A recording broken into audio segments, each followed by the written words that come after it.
वज़ाइफ के लिए वज़ाइफुस्सालिहीन ऑफिशियल को सब्सक्राइब करें। वज़ाइफुस्सालिहीन ऑफिशियल।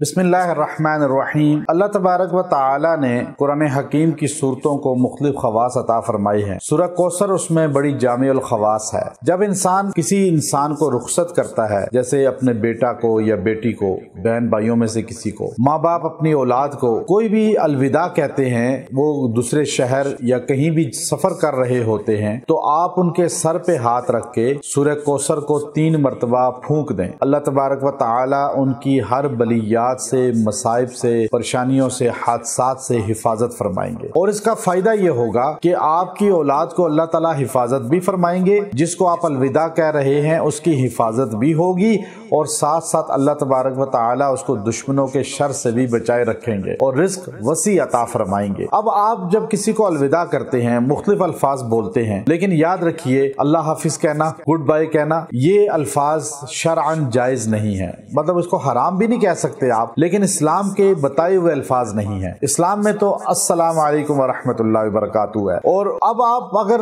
उनके सर पे हाथ रख देते हैं, हमारे अकाबिर का ये मुजर्रब अमल चला आ रहा है कि आप उनके सर पे हाथ रख देते हैं और हाथ रखने के बाद आप सूरह कौसर 3 मरतबा आहिस्ता पढ़ के फूंक देते हैं, तो उनका सफर इंशाअल्लाह पुर हिफाजत होगा, मसाइब से बचे रहेंगे, आजमाइशों से बचे रहेंगे, किसी हादसे का शिकार नहीं होंगे और अल्लाह उनकी हिफाजत फरमाएगा। व आखिर दावाना अनिल हम्दुलिल्लाहि रब्बिल आलमीन।